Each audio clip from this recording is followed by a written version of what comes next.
తాకట్లో ఉన్న మీ బంగారాన్ని విడిపించి ఆ రోజు ఆన్లైన్ రేటుకి కొంటాం. Sharma gold company.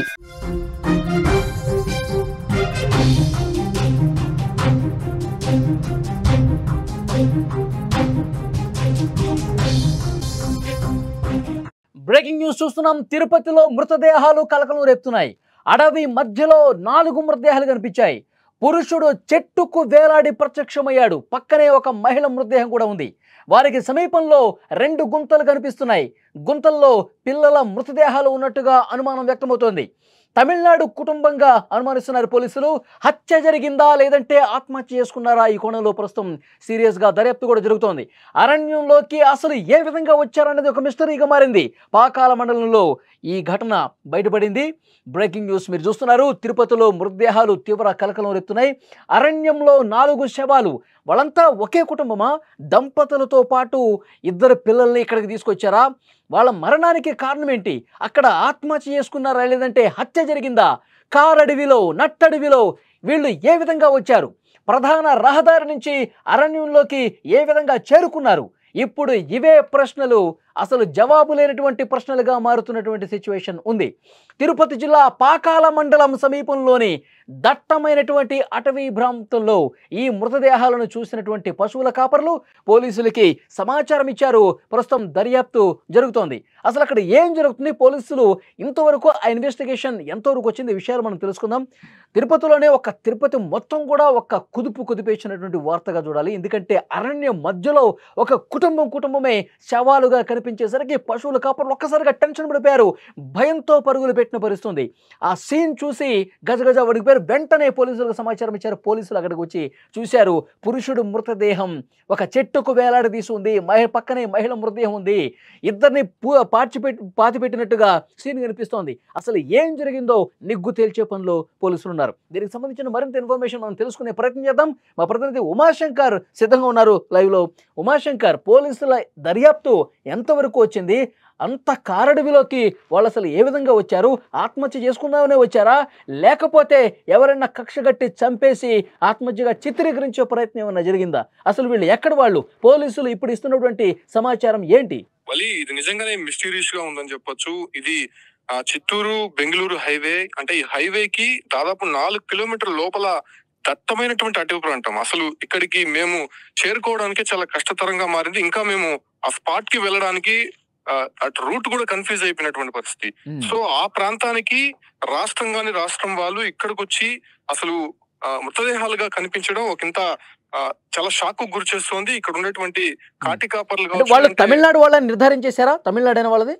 తమిళనాడు వాళ్ళని నిర్ధారించడానికి వాళ్ళ దగ్గర ఒక ప్రిస్క్రిప్షన్ ఉంది. అంటే వాళ్ళు డాక్టర్ దగ్గర చూపించుకున్నట్టు మానసిక స్థితి బాగాలేనట్టు ఒక ప్రిస్క్రిప్షన్ ఉంది. ఆ ప్రిస్క్రిప్షన్ లో ఆ ఒక హాస్పిటల్ కి సంబంధించి కనిపిస్తుంది. ఆ హాస్పిటల్ కి సంబంధించి తమిళనాడు రాష్ట్రం తంజావూరుకు చెందినటువంటి ఒక హాస్పిటల్. ఆ హాస్పిటల్ కలై సెల్వన్ అనేటువంటి వ్యక్తి ట్రీట్మెంట్ తీసుకున్నట్టయితే ఉంది. సో ఆ ప్రిస్క్రిప్షన్ తప్ప ఏ ఆధారం కూడా వాళ్ళ దగ్గర లభించలేదు.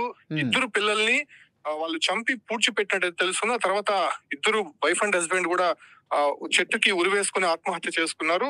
అయితే ఈ ఒక్క ఘటన అంటే ఎప్పుడు జరిగిందో కూడా క్లారిటీగా తెలియదు. ఆ ఒక్క స్పాట్ అంతా కూడా కొంత దుర్వాసన రావడంతో అటువైపుగా వస్తున్నటువంటి పశువుల కాపర్లు కొంత ఐడెంటిఫై చేసే ప్రయత్నం చేశారు. ఒక్కసారిగా ఆ స్పాట్ చూడగానే వాళ్ళంతా పరుగులు తీశారు. నిజంగా ఆ ఒక్క హైవే నుంచి ఈ స్పాట్ కి రావడానికి చాలా కష్టతరమైనటువంటి టాస్క్. అసలు మనుషులు కూడా వెళ్ళలేనటువంటి పరిస్థితులు ఉన్నాయి కొన్ని. సో అటువంటి ప్రాంతానికి వీళ్ళు ఎలా వచ్చారు? అసలు ఈ ప్రాంతానికి వచ్చి ఈ ఒక స్పాట్ ఎంచుకోవాల్సినటువంటి అవసరం ఎందుకు వచ్చింది? ఇదే ప్రశ్నలు ఇప్పుడు పోలీసులకు కూడా. ఉమాశంకర్, మనం విజువల్స్ లో చూస్తా ఉన్నాం. అక్కడ పాతిపెట్టిన ప్రదేశంగా కనిపిస్తున్న దగ్గర రాళ్ళు వరుసగా పేర్చున్నాయి. ఏంటిది? దాని గురించి ఏమన్నా చెప్తున్నారా? అంటే అది పోలీసులు ఐడెంటిఫై చేసిన తర్వాత ఇది స్పాట్ అని చెప్పి వాళ్ళు కొంత మార్క్స్ అనేది వేసుకున్నారు. ప్రస్తుతం ఆ ఒక స్పాట్ ను చూస్తే వాళ్ళకి కొద్దిగా అనుమానం వచ్చింది. అంటే లోడినట్టుగా అనిపిస్తోంది. ఆ ప్రాంతంలో కొత్త అంటే మట్టి లోడడానికి పార, అదే రకంగానే గడ్డపార కూడా కనిపిస్తోంది. సో అందువల్ల డౌట్ వచ్చింది వాళ్ళకి. సో దాన్ని స్పాట్ గా నిర్ధారించినటువంటి తర్వాత ఇప్పుడే అంటే ఇంకా బాడీస్ ను కూడా బయటకు తీయలేదు. దానికి ఒక ప్రొసీజర్ ఉంటుంది.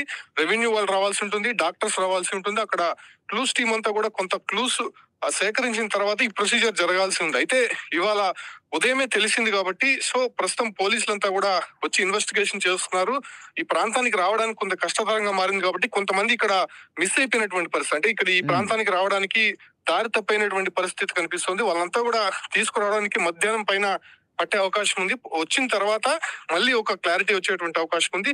ఇంకా ఆ తమిళనాడులోని తంజావూరుకు ఇన్ఫర్మేషన్ అయితే ఇచ్చారు. సో వాళ్ళ ఐడెంటిటీ కనుక్కునే ప్రయత్నం అయితే చేస్తున్నారు కాబట్టి మృతదేహాలను తీసి పోస్ట్ మార్టం జరిగిన తర్వాత, అంటే ఇప్పుడు వాళ్ళకి అనుమానం ఉంది, ఇంత దూరం వచ్చి వాళ్ళు సూసైడ్ చేసుకోవాల్సినటువంటి అవసరం లేదు కదా, ఎందుకు చేసుకున్నారు అనే దానిపైన కూడా డౌట్ ఉంది. కాబట్టి ఎవరైనా ఇంటెన్షన్ గా వచ్చి చేసి వెళ్ళారా లేకపోతే వీళ్ళే చేసుకున్నారా అనే దానిపైన కూడా ఇప్పటికే మీరు ఇంతకుముందు ఒక మాట అన్నారు, అంటే అక్కడ మనుషులకు కూడా వెళ్ళలేనటువంటి పరిస్థితి ఉంది అన్నారు. అంటే వీళ్ళు అంత దూరం కావాలనే సూసైడ్ చేసుకుందని వెళ్ళారా, లేకపోతే ఇక్కడ ఎవరు వచ్చినా సరే కనిపెట్టకుండా ఉండటం కోసం ఎవరైనా హత్య చేయడానికి అంత దూరం తీసుకెళ్లారా? ఎట్లా చూడాల్సిన అవసరం ఉంది? ఇలాంటి అనుమానం ఏమైనా ఉందా పోలీసులకి? అదే అనుమానం పైన అయితే వీళ్ళు పోలీసులు అయితే ఉన్నారు. అంటే ఇంత దూరం వచ్చి సూసైడ్ చేసుకోవాల్సినటువంటి అవసరం ఎవరికి ఉండదు, అంటే అది రావాల్సిన పరిస్థితి ఉండదు. ఎందుకంటే నేషనల్ హైవే ఇది, ఈ హైవే దగ్గర వాళ్ళకి సంబంధించినటువంటి వెహికల్స్ ఏం కనిపించలేదు. అసలు తంజావూరు నుంచి ఈ ప్రాంతానికి ఎందుకు వచ్చారు? ఆ హైవేలో బస్సు ఏదైనా దిగి ఈ ప్రాంతానికి వచ్చారా, లేకపోతే అది కూడా ఒక హోటల్ లోపల నుంచి వస్తుంది. ఇది రాజుగారి డాబా అనే ఒకటి ఉంటుంది హైవేలో, ఆ హైవేలో నుంచి ఆ డాబాని దాటుకొని ఫారెస్ట్ లోకి రావాల్సి ఉంటుంది. సో ఆ ఒక డాబాలో వచ్చి తినిన తర్వాత ఈ మార్గాన్ని ఎంచుకున్నారా లేకపోతే ఏంటనేది ఇంకా క్లారిటీ లేదు.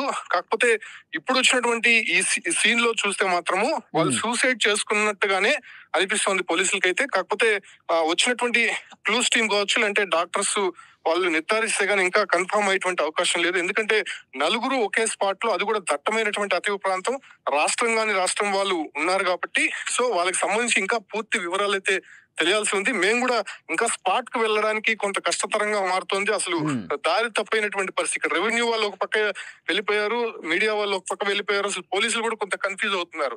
లోకల్ గా ఉన్నటువంటి పశువుల కాపర్లని కొంత వాళ్ళు దారి చూపిస్తే గానీ వెళ్ళలేనటువంటి పరిస్థితి కనిపిస్తుంది. కాబట్టి స్పాట్ కు వెళ్ళిన తర్వాత ఈ డిపార్ట్మెంట్స్ అన్ని వచ్చిన తర్వాత ఒక క్లారిటీ వచ్చేటువంటి అవకాశం కనిపిస్తుంది. అక్కడ మనకి విజువల్స్ లో కొన్ని వస్తువులు కనిపిస్తున్నాయి. అంటే ఆ నలుగురికి సంబంధించినటువంటి ఆధారాలు ఇప్పటి వరకు ఏం సేకరించారు, వాళ్ళకి ఏం కనిపించినాయి, ఏం చెప్తున్నారు పోలీసులు? అంటే ప్రస్తుతం ఆ మృతదేహాలు ఏవైతే ఉరేసుకున్నాయి చనిపోయి ఉన్నారో సో వాళ్ళకి సంబంధించి వాళ్ళ పాకెట్ లో ఉన్నటువంటి ఒక్క ప్రిస్క్రిప్షన్ మాత్రమే ఇప్పటి వరకు లభించింది. దాని తర్వాత అక్కడ లోడినటువంటి మట్టి తీసినటువంటి కొన్ని పరికరాలు కనిపించాయి. కాబట్టి సో ఇద్దరిని ఇక్కడ తొవి పాతి పెట్టినట్టయితే కొంత క్లారిటీ వచ్చారు. దానికి మించి ఏ ఆధారం ఇప్పుడు మన ఫోటోల్లో చూస్తున్నాం, ఉమాశంకర్ ఒక దుస్తులకు సంబంధించిన దృశ్యం ఒకటి కనిపిస్తోంది, ఒక చెప్పు కనిపిస్తోంది, మిగతావి కొన్నేవో వస్తువులు కనిపిస్తా ఉన్నాయి. వాటినైతే స్వాధీనం చేసుకున్నారు కదా? దాని ఆధారంగానే ఇక్కడ ఇన్వెస్టిగేషన్ అయితే కంటిన్యూ అవుతోంది. అయితే ఆ ప్రాంతాన్ని నుంచి వచ్చేటటువంటి ప్రదేశం అంతా కూడా పోలీసులు కూడా గాలించారు. సో అక్కడ కూడా ఎటువంటి క్లూ దొరకలేదు వాళ్ళకి. సో స్పాట్ కు వచ్చిన తర్వాత గానీ ఇక్కడ కూడా చెట్లు గుబురుగా ఉన్నాయి. ఆ గుబురుగా ఉన్నటువంటి చెట్ల మధ్యలో ఎవరికి కనిపించకుండా ఈ ప్రొసీజర్ అంతా వాళ్ళు చేసినట్టయితే తెలుస్తుంది. అయితే ఎప్పుడు జరిగింది, ఒక కుళ్ళిపోయినటువంటి శవాలు ఎప్పుడు చనిపోయి ఉంటాయి అనే దానిపైన కూడా ఇంకా క్లారిటీ రాలేదు. కాబట్టి సో అవన్నీ కూడా ఉన్నటువంటి ఆధారాలని బేస్ చేసుకొని ఇన్వెస్టిగేషన్ అయితే చేస్తున్నారు. కాకపోతే వాళ్ళ దగ్గర ఎటువంటి ఫోన్స్ కూడా లేనటువంటి పరిస్థితి. ఫోన్స్ లేవు, కనీసం ఆధార్ కార్డులకు సంబంధించినటువంటి కొన్ని ఐడెంటిటీస్ ఎక్కడా కూడా కనిపించలేదు. కేవలం వాళ్ళు ఉన్నటువంటి కట్టుబట్టలతోనే ఇక్కడికి వచ్చినట్టయితే తెలుస్తుంది. అయితే వాళ్ళ జోబులో మాత్రం ఒక ప్రిస్క్రిప్షన్ ఆధారంగానే ఇప్పుడు ఇన్వెస్టిగేషన్. ఉమాశంకర్, ఇద్దరు పిల్లల్ని పాతి పెట్టినట్టుగా ఇన్ఫర్మేషన్ వస్తుంది కదా, ఆ పాతి పెట్టినటువంటి ఆ మట్టినంతా తవ్వి మృతదేహాలను ఏమైనా స్వాధీనపరుచుకున్నారా? ఆ ప్రక్రియ ప్రారంభమైందా? ఆ ప్రక్రియ చేయడానికే ఇక్కడ టీమ్స్ రావాల్సి ఉంది. అంటే దీని ప్రొసీజర్ ఏంటంటే మామూలుగా రెవెన్యూ సెక్షన్ వాళ్ళు ఈ యొక్క ప్రాంతానికి సంబంధించినటువంటి వాళ్ళు రావాల్సి ఉంటుంది. దాంతో పాటు డాక్టర్స్ టీం రావాల్సి ఉంటుంది. అదే రకంగానే ఇక్కడ ఆ తవ్వడానికి మనుషులు కూడా రావాల్సి ఉంటుంది. ఇక్కడ సిచ్యువేషన్ ఏంటంటే హైవే నుంచి దాదాపు 4 కిలోమీటర్ల లోపలికి ఉంది కాబట్టి అది కూడా దట్టమైనటువంటి అటవీ ప్రాంతం కాబట్టి మొదటగా పోలీసులు ఇక్కడికి చేరుకున్నారు, ఆ తర్వాత రెవెన్యూ వాళ్ళు చేరుకున్నారు. కానీ కొంతమంది మనుషులు కావాల్సి ఉంటుంది, ఇంకా డాక్టర్స్ వాళ్ళంతా రావాల్సి ఉంది. ఇక్కడ ఏంటంటే రావడానికి దాదాపు కష్టతరంగా మారుతోంది. రూట్ క్లియరెన్స్ లేదు.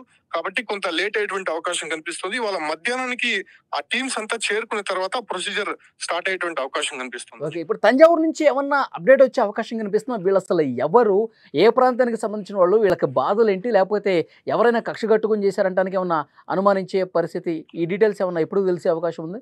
ఆ ప్రిస్క్రిప్షన్ లో ఉన్నటువంటి విధంగా తంజావూరులో ఒక సైకలాజికల్ డిపార్ట్మెంట్ కి సంబంధించినటువంటి ఒక హాస్పిటల్ కి వెళ్లారు. సో ఆ హాస్పిటల్ కి ఇప్పటికే సమాచారం ఇచ్చినట్టయితే తెలుస్తుంది. సో ఇచ్చిన తర్వాత వాళ్ళు ఎవరు ఏంటనే దానిపైన ఇప్పుడు హాస్పిటల్ వాళ్ళు ఎంక్వైరీ చేసి వాళ్ళు పూర్తి ఆధారాలతో పోలీసులకు ఇవ్వాల్సి ఉంది. వాళ్ళ ఉదయమే వాళ్ళు ఇచ్చారు కాబట్టి ఆ ప్రొసీజర్ కూడా జరుగుతుంది. తంజావూరుకి సంబంధించినటువంటి పోలీస్ స్టేషన్ కూడా ఇన్ఫార్మ్ చేశారు కాబట్టి ఆ డీటెయిల్స్ అనేది ఇంకా రాలేదు.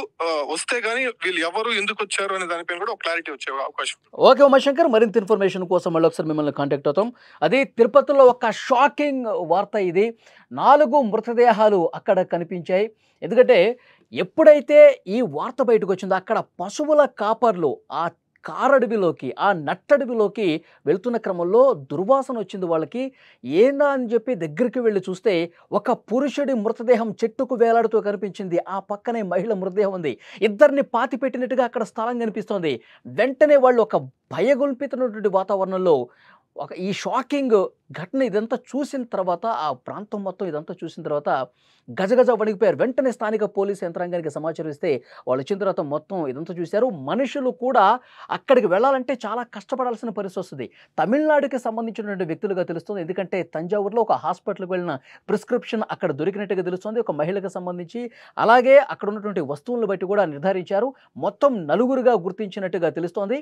వాళ్ళు అసలు ఎవరు, ఎందుకు తిరుపతిలో ఇంత అడవి లోపలికి వెళ్ళిపోయి చనిపోవాల్సినటువంటి అవసరం ఎందుకు వచ్చింది? వీళ్ళు నిజంగానే ఆత్మహత్య చేసుకున్నారా, లేకపోతే హత్య కోణం ఏమైనా ఉందా? ఇవన్నీ కూడా త్వరలోనే తేలుస్తామని పోలీసులు చెప్తున్నారు. ప్రస్తుతం అక్కడ పోస్ట్ మార్టానికి సంబంధించినటువంటి ప్రక్రియ కూడా ప్రారంభమైనట్టుగా ఇన్ఫర్మేషన్ వస్తుంది. అసలు వాళ్ళు ఎవరు, ఎందుకు ఈ విధంగా జరిగిందన్నది కూడా మరికొద్ది గంటల్లోనే ఇన్ఫర్మేషన్ బయటకు వచ్చే అవకాశం ఉంది.